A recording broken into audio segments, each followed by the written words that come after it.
নিকলি থানার সিংপুর ইউনিয়ন এলাকায় দীর্ঘদিন ধরে অবহেলিত অবস্থায় পড়ে আছে জনসাধারণের চলাচলের প্রধান সড়ক ও সংযোগ ব্যবস্থা। বাজারহাটি, ইসলামপুর, শান্তিপুর, বালুরচর, খাঞ্চনপুর ও আরাফাতপুর গ্রামের হাজারো মানুষের প্রতিদিনের চলাচল যেন দুর্ভোগের আরেক নাম হয়ে দাঁড়িয়েছে।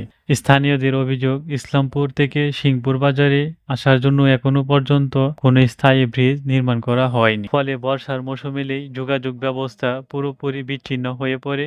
বাধ্য হয়ে গ্রামের সাধারণ মানুষ নিজেদের অর্থ সংগ্রহ করে প্রতি বছর একটি অস্থায়ী বাঁশের সাঁকো নির্মাণ করেন। সেই ঝুঁকিপূর্ণ সাঁকো দিয়েই শিশু, নারী, বৃদ্ধসহ সকল শ্রেণীর পেশার মানুষ জীবনের ঝুঁকি নিয়ে চলাচল করেন। সবচেয়ে বেশি ভোগান্তিতে পড়েছে কোমলমতি শিক্ষার্থীরা। প্রতিদিন সকালে মাদ্রাসা ও স্কুলে যাওয়ার পথে শিশুদের নানা দুর্ঘটনার শিকার হতে হচ্ছে। অনেক সময় পা পিছলে পানিতে পড়ে আহত হওয়ার ঘটনাও ঘটেছে।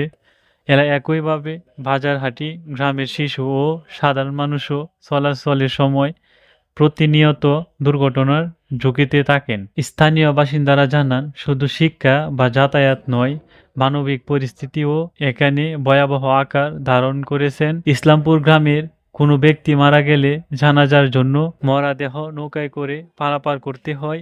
একটি স্বাধীন দেশের নাগরিক হয়েও মৌলিক যোগাযোগ সুবিধা থেকে বঞ্চিত হয়ে মানবেতর জীবনযাপন করেছেন এলাকাবাসীর দাবি, দ্রুত সময়ের মধ্যে ইসলামপুর থেকে সিংপুর বাজার পর্যন্ত একটি স্থায়ী ব্রিজ ও চলাচল উপযোগী রাস্তা নির্মাণ করা হোক, অন্যথায় বর্ষার মৌসুমে দুর্ভোগ আরও ভয়াবহ আকার ধারণ করবে বলে আশঙ্কা স্থানীয়দের। স্থানীয় সচেতন মহল মনে করেন, সংশ্লিষ্ট কর্তৃপক্ষের জরুরি হস্তক্ষেপ ছাড়া এই অঞ্চলের মানুষের দুর্ভোগ লাঘব সম্ভব নয়। এখন দেখার বিষয়, জনগণের দীর্ঘদিনের এই দাবি কত দ্রুত বাস্তবায়নের উদ্যোগ নেয় প্রশাসন ও প্রতিনিধিরা।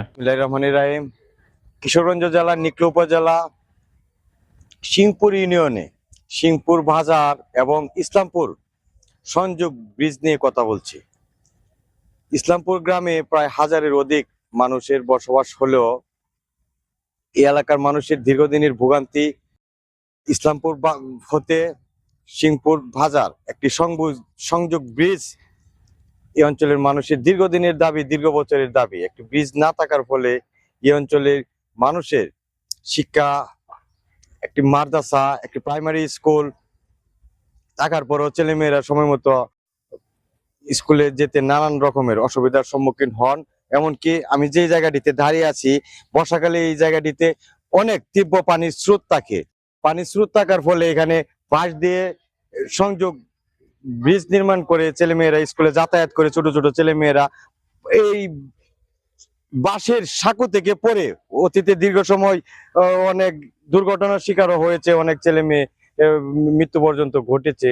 আমি কর্তৃপক্ষের কাছে বিনীত দাবি জানাবো, দ্রুত সময়ের মধ্যে এই ইসলামপুর হতে সিংপুর বাজারের যে সংযোগ ব্রিজটি আছে সেটি নির্মাণ করে এই অঞ্চলের মানুষের দুঃখ দুর্দশা দূর করার জন্য কর্তৃপক্ষের সুদৃষ্টি কামনা।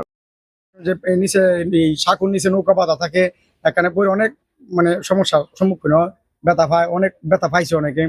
আর যে প্রাথমিক যে বিদ্যালয়টা, এখান থেকে প্রতিদিন যে বাচ্চাগুলা স্কুলে যায়, স্কুলে যাওয়ার পথে এই যে ব্রিজটা পার হইতে গিয়া অনেক সময় অনেক বাচ্চা নিচে পড়ে যাইতে পারে না, বিভিন্ন ধরনের সমস্যা। আরো সমস্যা হচ্ছে যে আমাদের ইসলামপুর, শান্তিপুর যদি কোনো লোক মারা যাওয়ার পর যে লাশগুলা, এটা কিন্তু আমাদের নৌকায় গ্রহণ করে আমাদের বাজারে যে মাঠ আছে, মসজিদের সামনে বাজারের মাঠটা, এখানে এনে কিন্তু জানাজা পড়তে হয়। জানাজা পড়তে গিয়ে কিন্তু এই লাশটা কিন্তু আমাদের নৌকার মাধ্যমে আনতে হয়। যদি ব্রিজ থাকতো তাহলে কিন্তু সহজে আনতে পারতো। এটা একটা সমস্যা। আরেকটা সমস্যা হচ্ছে, যারা বৃদ্ধ নামাজ পড়তে মসজিদে আসে, একটু বৃষ্টি হলেই কিন্তু এই মুরব্বী লোকগুলা কিন্তু আর আসতে পারে না। যার কারণে এটা একটা সমস্যা বিরাট ধরনের। না আসার পরে কিন্তু বাড়িতে তারা নামাজ পড়তে হয়, আসতে পারে না। এই সব মিলে আমি মনে করি মোটামুটি এটা অনেক বড় ধরনের একটা সমস্যা এই ৮ নং ওয়ার্ডের জন্য। এই ব্রিজটা অতি দ্রুত হওয়া দরকার। আসসালামু আলাইকুম। আমি ১ নং সিংপুর ইউনিয়নের ৮ নং ওয়ার্ডের ইউপি সদস্য, ২ নং প্যানেল চেয়ারম্যান।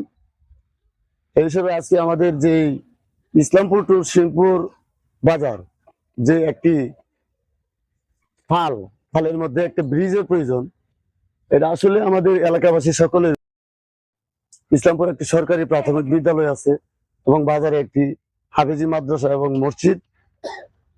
পারাপারের ব্যাপার সেবার অনেক লোক সংযুক্ত এখানে।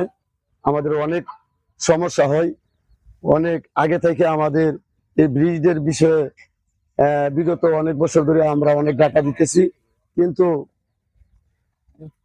আমাদের এই ব্রিজটি হচ্ছে না। আমরা চাই বাংলাদেশ সরকারের কাছে আমাদের আবেদন, আগেও করেছি এখনো বলতেছি, আমাদের এই জনগণের স্বার্থে ছোট ছোট ছাত্রছাত্রী পারাপারের অসুবিধা হচ্ছে। বর্ষাকালে বাসের সাঁকো দিয়া পারাপার হতে হয়, এর মধ্যে অনেক ছাত্র বই খাতা নিয়ে পড়ে যায়, অনেকে অনেক আহত হয়, মুরব্বী মানুষও অনেক আহত হয়। সেই জন্য আমরা সেই ইসলামপুর ব্রিজটি, যে খালের ব্রিজ, এটা আমরা দাবি করি। এটা বাংলাদেশ সরকার যদি এই ব্রিজটি করে দেয় তাহলে আমাদের অনেক উপকার হয়। আমাদের ইসলামপুর সরকারি প্রাথমিক বিদ্যালয় 3টা গ্রাম নিয়ে, মূলত ইসলামপুর, পূর্ব টেঙ্গুরিয়া আর ওদিকে আছে শান্তিপুর আর একটা গ্রাম আছে। তো আমাদের যে পূর্ব টেঙ্গুরিয়াতে প্রায় আমাদের অর্ধেক স্টুডেন্ট পূর্ব টেঙ্গুরিয়া গ্রামটাতে থাকে। ওরা বর্ষাকালে সাঁকো দিয়ে যখন আসে, মানে ঝুঁকিপূর্ণ সাঁকোটা, প্রায় আমাদের শিক্ষার্থীরা বই খাতা নিয়ে পানিতে পড়ে যায়। বছরে এরকম 2-4টা ঘটনা ঘটে। আমি মনে করি এখানে একটা ব্রিজ হওয়া অত্যন্ত প্রয়োজন, বিশেষ করে আমাদের ছাত্রছাত্রীর জন্য খুবই উপকার হয়। আর আমাদের যে ছোট প্রাক প্রাথমিকের শিক্ষার্থীরা আছে, ওরা ওই গ্রামের শিক্ষার্থীরা আমাদের এখানে আসতে পারে না তখন বর্ষাকালে। 4 থেকে 5 মাস ওরা বিদ্যালয়ে আসতে পারে না, কারণ সাঁকো পার হতে পারে না। আবার নৌকারও তেমন কোনো ব্যবস্থা নাই, যে নিয়মিত নৌকা নাই যে পার হওয়ার মতো। এই জন্য এখানে একটা ব্রিজ অত্যন্ত জরুরি।